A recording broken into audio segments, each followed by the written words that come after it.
Mesdames et messieurs, amis de la Pandjari, c'est un plaisir de vous savoir nombreux à l'écoute de votre émission Écho de nos Pâques. Intégration de la zone de Séri à l'aire protégée de la Pandjari, quelle implication pour les communautés? C'est le thème de cette émission par arrêté année 2022, numéro 2/-SGD-CMSPAT du 29 juin 2020.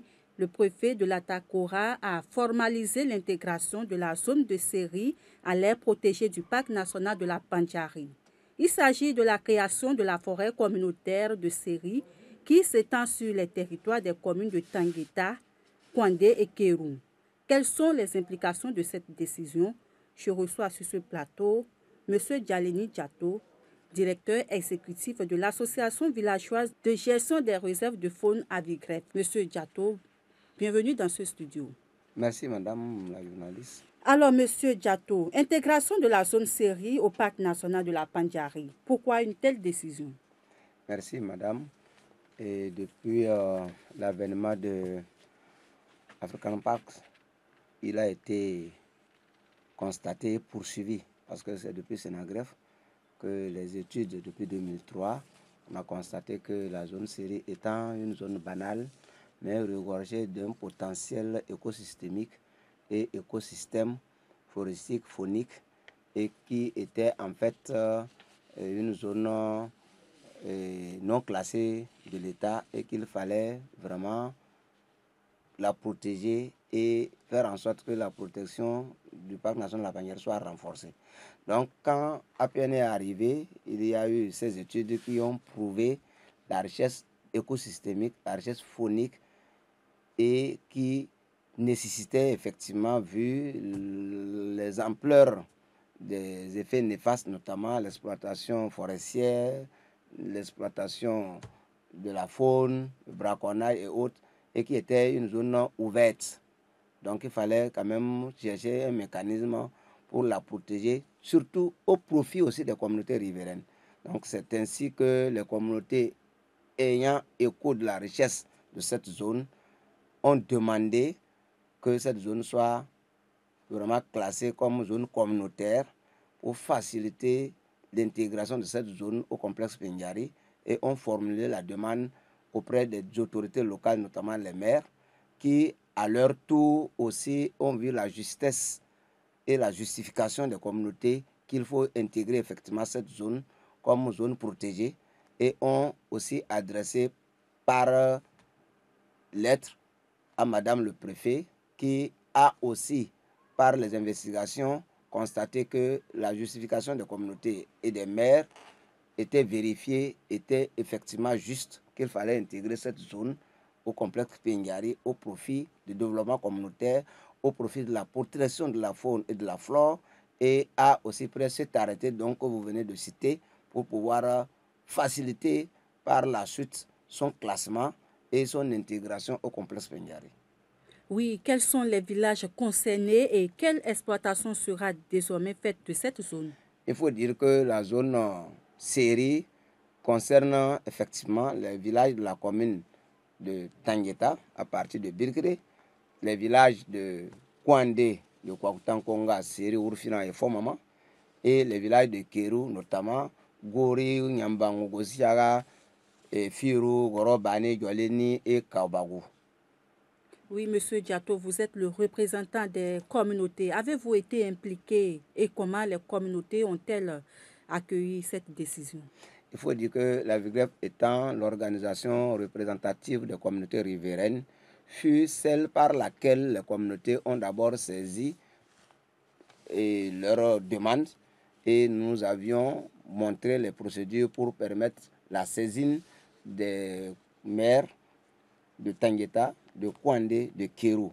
Donc les séances d'investigation d'abord de la richesse faunique, floristique et de la potentialité de cette zone a favorisé le développement communautaire avant de prouver que effectivement nous, comme nous, communauté, il nécessite qu'on demande son intégration classement. Donc c'est ainsi que la Vigref a pu accompagner les communautés à demander au maire de s'adresser à Madame le préfet pour pouvoir prendre cet arrêté que je viens de dire que vous avez fait allusion.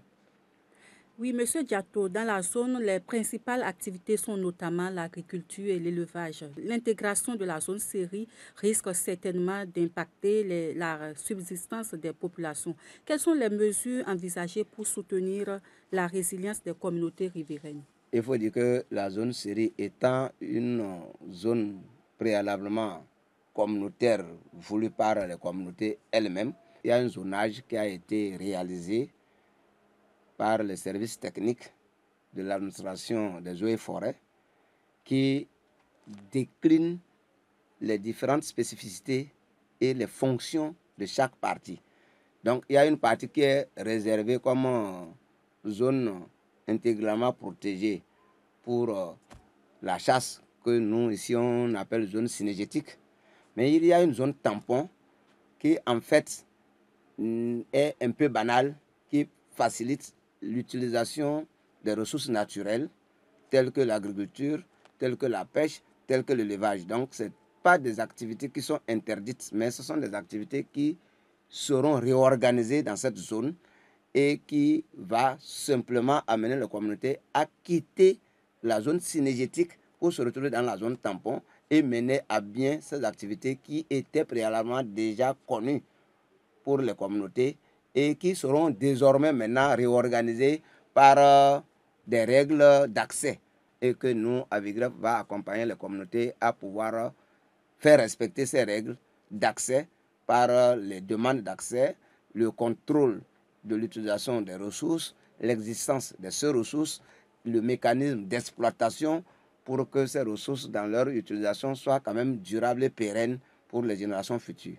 Oui, les communautés sont-elles suffisamment informées de cette décision? C'est la preuve que je dis que depuis au début de cette émission, je vous disais que c'est d'abord l'initiative de cette communauté. Donc elle a été consciente, elle a été d'abord elle-même volontairement décidée que cette zone puisse être classée pour leur permettre d'accompagner le développement communautaire. Parce que par le passé, c'est une zone enclavée, c'est une zone où il n'y avait pas d'utilité publique pour faciliter les partenaires financiers à appuyer les communautés dans leur développement. Donc, je pense que les communautés sont bel et bien informées du moment où c'est elles qui ont pris l'initiative de demander le classement de cette zone par les maires et que Madame le préfet a appuyé et qu'on attend quand même que l'État accompagne pour faciliter leur développement économique, social et culturel. Oui, Monsieur Diato, malgré l'arrêté du préfet, on note quand même que la zone fait toujours l'objet d'occupation illégale. Quelles sont les mesures envisagées pour sa libération effective? Merci, Madame. Je pense que les communautés, depuis 2003, les séances de sensibilisation, d'information ont été menées dans tous les villages par la Vigref et African Pars avec la présence des autorités locales, notamment les chefs d'arrondissement, pour faire savoir que cette zone étant désormais une zone communautaire, une forêt communautaire, doit jouir avec sa plénitude, notamment ses fonctions désormais qu'on veut lui donner. Donc c'est pour ça que nous avons demandé aux communautés de sortir tous les occupants. Je dis bien les occupants. Ce ne sont pas des habitants, ce sont des occupants. De sortir de cette zone, de la libérer pour que nous puissions mener des actions d'aménagement, de promotion touristique, de promotion économique et de développement communautaire. Donc, il a été constaté jusqu'au 30 avril 2025 que ces mesures n'ont pas pu porter leurs fruits et qu'il y a toujours une persistance de présence des occupants. Donc, il est clair et qu'il est net qu'après cet arrêté, les mesures sont prises.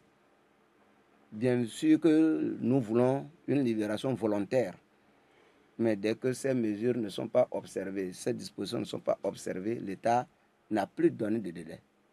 Donc l'État sera dans une triste obligation de forcer les gens parce qu'elles sont bel et bien informées et que ces mesures sont prises. Mais il y a des dispositions quand même pour atténuer le choc.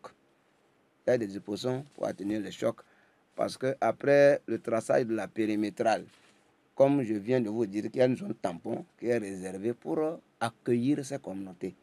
Donc leur réinstallation pour pouvoir mener à bien, je dis bien, leurs activités agricoles, d'élevage, de développement communautaire, tout a été quand même décidé et ces mesures sont prises pour ceux qui veulent. Mais ceux qui désirent quitter, définitivement, nous sommes dans la triste obligation de leur dire qu'ils peuvent quitter, mais ils doivent partir sans délai. Depuis le 30 avril, tous les occupants dans la zone sont des illégaux et qu'aucune mesure ne pourra leur donner raison s'ils s'abstiennent à ne pas quitter. Nous sommes obligés de leur dire volontairement de quitter avant qu'il ne soit tard. Voilà, nous sommes pratiquement à la fin de cette émission. Quel sera votre mot de fin? Je voudrais tout simplement dire aux communautés que nous ne sommes pas comme elles l'ont souhaité. Il n'y a pas de peur à craindre. Les règles de gestion, d'accès et de facilitation de leur activité sera de mise.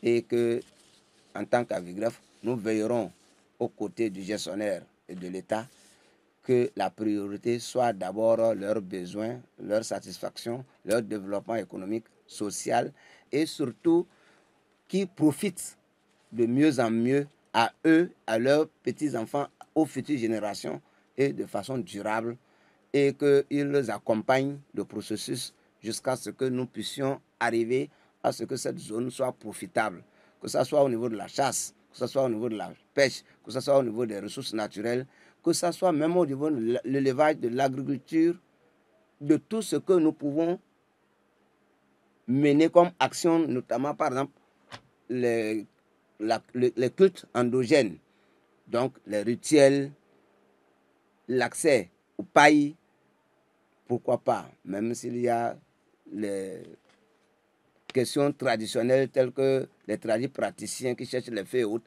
que tout soit contrôlé, mais que ça ne soit pas en détriment de l'environnement, en détriment des générations futures, mais qui nous profitent aujourd'hui et demain. Merci, chers invités. Mesdames et messieurs, c'est la fin de cette émission. Nous avons reçu M. Djaleni Diato, directeur exécutif de l'Association villageoise de gestion des réserves de faune Avigref. Et il nous a parlé de l'intégration de la zone de série à l'aire protégée de la Pandjari. Quelle implication pour les communautés. Merci de nous avoir suivis. Merci également à vous, chers invités. À la prochaine pour un autre numéro.